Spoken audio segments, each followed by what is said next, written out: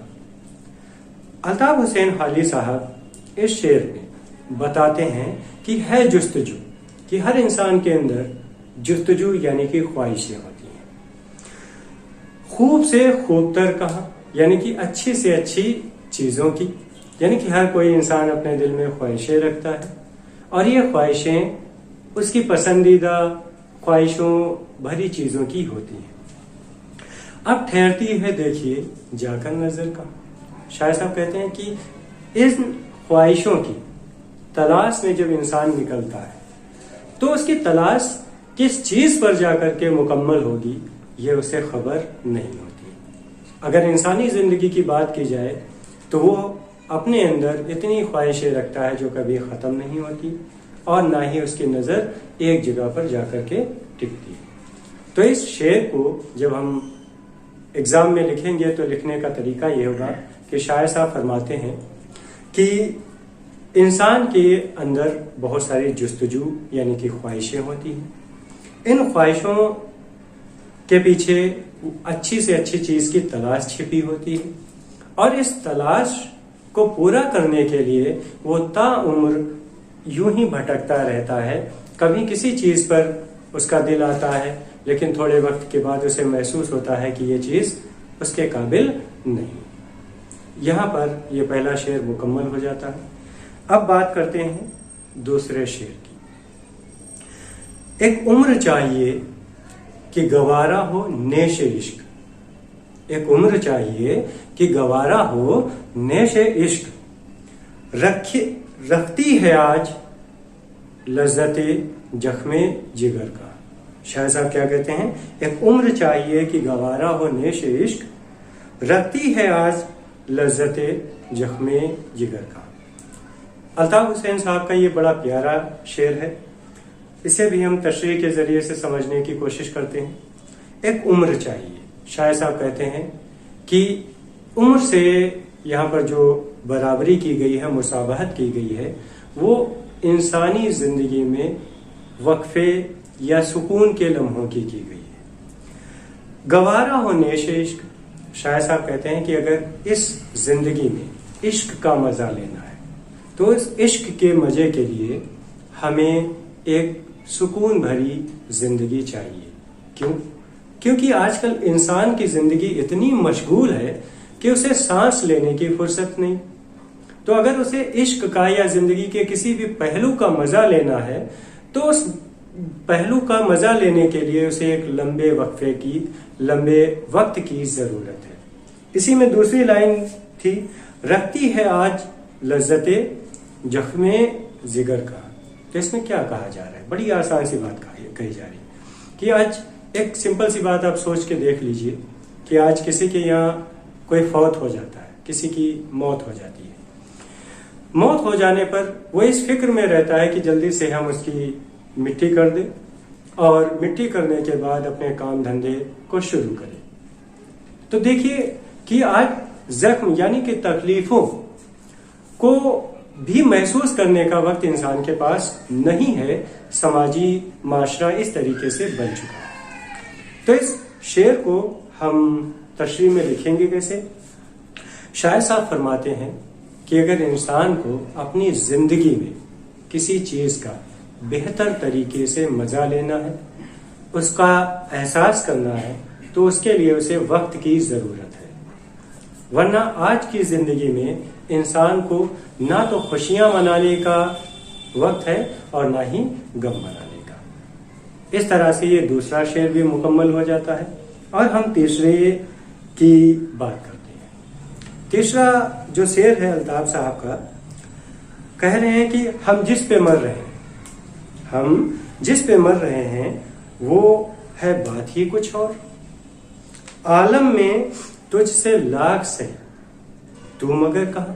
شاید صاحب بڑی اچھی بات کہہ رہے ہیں کہ ہم جس پہ مر رہے ہیں وہ ہے بات ہی کچھ اور، عالم میں تجھ سے لاکھ سے ہی تو مگر کہاں۔ تو اسے بھی ہم 4 حصوں میں کر لیتے ہیں۔ پہلا حصہ ہے ہم جس پہ مر رہے ہیں۔ شاید صاحب کہنا یہ چاہتے ہیں کہ ہم جس چیز کی خواہش کر رہے ہیں، ہم جس چیز کی چاہ کر رہے ہیں، اس چیز کے بارے میں بات کر رہے ہیں، وہ بات ہی ہے کچھ اور شاید صاحب کیا کہہ رہے ہیں کہ جس چیز کی ہم چاہ کر رہے ہیں، جس چیز کی ہم خواہش کر رہے ہیں، اس کی بات ہی بالکل الگ ہے۔ عالم میں تجھ سے لاکھ سے ہی تو مگر کہاں۔ عالم کا مطلب ہوتا ہے دنیا۔ اس دنیا میں اے میرے محبوب کی ہی چاہ کر رہے ہیں، تو محبوب جو ہے اس جیسے تو بہت سارے ہوں گے اس دنیا میں، لیکن جو بات شاعر صاحب کو اپنے محبوب میں نظر آتی ہے وہ بات اسے کسی اور دوسری چیز میں نظر نہیں آتی۔ کیسے لکھیں گے؟ شاعر صاحب فرماتے ہیں کہ اے میرے محبوب، ہم تجھ پر مر رہے ہیں اور میری نظر میں تیری بات ہی کچھ نرالی ہے۔ دنیا میں تیرے جیسے تو بہت موجود ہیں، لیکن جو خوبیاں مجھے تجھ میں نظر آتی ہیں وہ خوبیاں مجھے کسی اور میں نظر نہیں آتی۔ اس طرح سے اگر آپ لکھتے ہیں تو میرے حساب سے یہ ایک بہترین اس کا خلاصہ ہوگا، تصریح ہوگا، جو کہنا چاہیں آپ کہہ سکتے ہیں۔ اب ہم بڑھتے ہیں اگلے شعر کی طرف۔ اگلا شعر بھی بڑا پیارا ہے اور یہ مومنوں کو بیدار کرنے والا ہے۔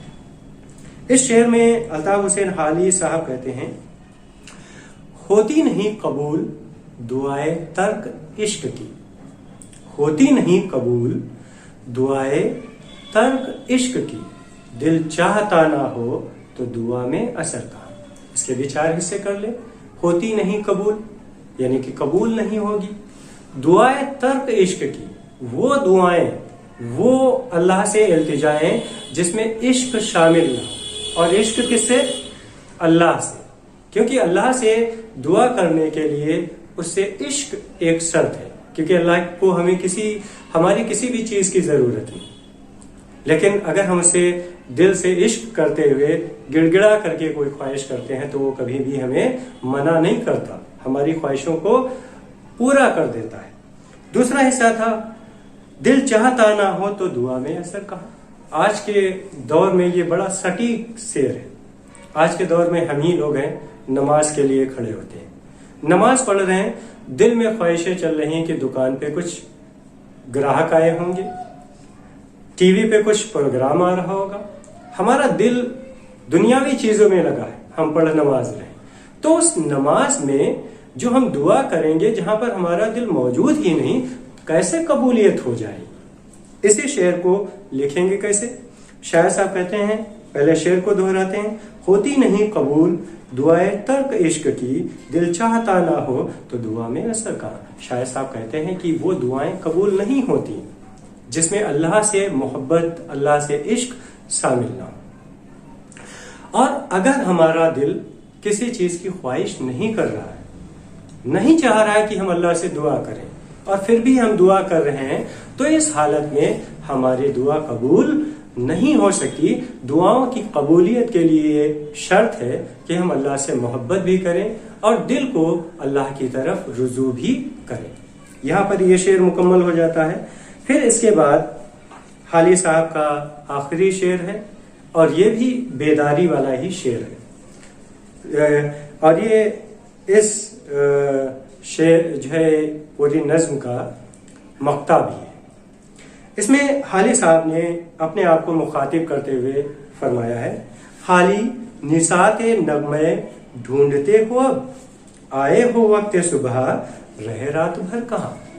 حالی صاحب اپنے آپ کو مخاطب کرتے ہوئے کہتے ہیں کہ نشاط خوشیاں اور نغمہ یعنی کہ زندگی کی رنگینیاں سکون ڈھونڈتے ہو.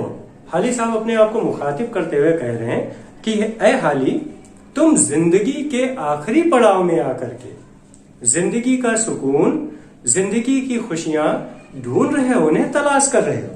آئے ہو وقت صبح رہے رات بھر کہاں. اب جب تمہاری زندگی کا آخری پڑاؤ ہے تو تم اللہ کی بارگاہ میں بیٹھنے کی بات کر رہے ہو سکون حاصل کرنے کی بات کر رہے ہو لیکن تم نے اپنی پوری زندگی دنیا داری میں بے وجہ کی چیزوں میں گزار دی. تب تمہیں یقین تھا کہ جو ہے انہی چیزوں سے سب کچھ زندگی کا آسرا ہوگا لیکن اب تمہیں حقیقت پتہ چل گئی ہے کہ اس دنیا کی جو خوشیاں ہیں وہ اللہ کی بارگاہ سے ہیں. تو اب وقت بھی نکل چکا ہے آخری پڑاؤ میں ہو تو اب کچھ حاصل ہونے والا نہیں ہے. اس شعر کو لکھیں گے کیسے؟ پہلے شعر دہراتے ہیں. حالی نشاط نغمے ڈھونڈتے ہو اب آئے ہو وقت صبح رہے رات بھر کہاں.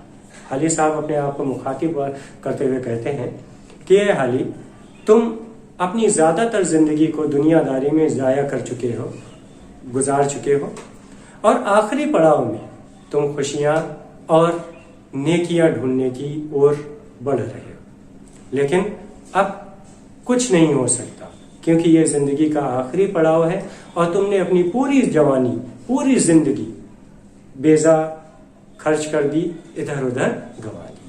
تو اب جو کچھ بھی ہو سکتا ہے کر لو لیکن اس سے وہ خواہشیں وہ خوشیاں حاصل نہیں ہو سکتی جن کے تم تلاش کر رہے ہو. اور اس طرح سے حالی صاحب کا یہ سبق مکمل ہو جاتا ہے.